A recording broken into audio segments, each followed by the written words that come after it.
les institutions républicaines ivoiriennes, ni les institutions judiciaires ivoiriennes et internationales. C'est une plateforme de discussion entre gens de bonne volonté attachés à ce que le minimum nécessaire commun soit préservé en Côte d'Ivoire. C'est quoi le minimum nécessaire commun? C'est le respect des droits de l'homme, c'est le progrès de l'état de droit, c'est la possibilité pour les Ivoiriens et les amis des Ivoiriens de toute sensibilité politique d'avoir accès à une même superficie de vivre ensemble. Donc en fait, la convergence, c'est la recherche d'un accord entre les amis, les enfants, les filles de la Côte d'Ivoire, les fils de la Côte d'Ivoire, qui soit transcendant aux différents politiques qui ne cesseront pas.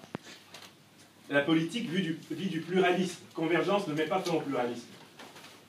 Les gens du FPI, du RDR et de tous les autres partis continueront d'exprimer leurs différences.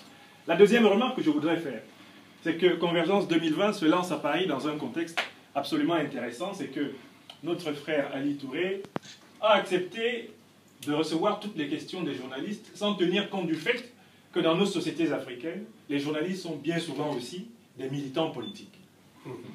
On pouvait parfaitement observer dans les questions de cette salle la répétition en réalité de doléances de partis politiques que tout le monde connaît. Bravo Ali Touré d'être capable d'entendre les mêmes questions de la bouche de plusieurs personnes, de plusieurs médias qui disent la même chose. C'est-à-dire globalement de plusieurs médias qui appartiennent à la mouvance avec laquelle, au fond, tu veux entrer en dialogue. Ça, c'est important. On aurait pu organiser cette conférence de presse d'une manière beaucoup plus tactique. Nous aurions débarqué avec 35 journalistes, avec des noms de journaux extraordinaires, Oiseau TV, Le Ciel TV, et ils auraient martelé les thèses que nous voulons. Or, Ali Touré n'a pas joué à ce jeu-là, qui consiste à mettre le même mot dans plusieurs bouches pour donner l'impression que c'est plusieurs personnes qui disent une chose. Enfin, troisième remarque, je me battrai pour que Abel Naki, ici présent, prenne publiquement la responsabilité de dire ce pourquoi il n'est pas d'accord avec le régime du président Ouattara, et je pense qu'il ne changera pas d'avis sur ces questions-là, il l'a dit, il est un pro-Gbagbo, non négociable. Mais je me battrai pour qu'il dise aussi publiquement ce sur quoi il est d'accord. Parce que c'est ce sur quoi il est d'accord qui est la condition du vivre ensemble des Ivoiriens de la diaspora. Il faut assumer courageusement deux positions. Défendre ses idées dans un cadre pluraliste, c'est son droit.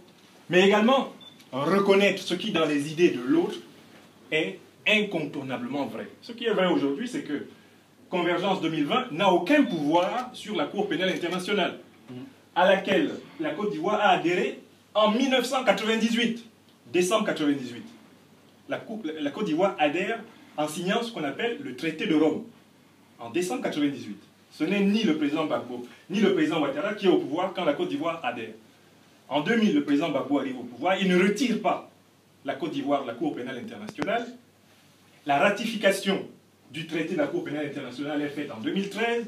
Donc vous voyez qu'il y a une continuité des dirigeants politiques de la Côte d'Ivoire pour adhérer aux institutions juridiques internationales, quel que soit le bord.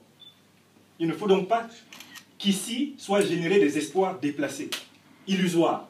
Convergence 2020 ne plaide pas à ces pays. Mais par contre, pour tout ce qui se passe à l'intérieur de la Côte d'Ivoire, si les enfants de la Côte d'Ivoire, les amis de la Côte d'Ivoire à l'étranger demandent que l'élargissement des victimes collatérales du conflit ivoirien, que l'amélioration des conditions de vie de ceux qui ont souffert de ce conflit se poursuivent inexorablement, il n'y a aucun doute. C'est bien la tendance qu'on observe aujourd'hui à Abidjan. Les prisonniers issus de la dernière crise post-électorale ont davantage tendance à être dehors que dedans. Ça, il faut le reconnaître, il faut l'affirmer.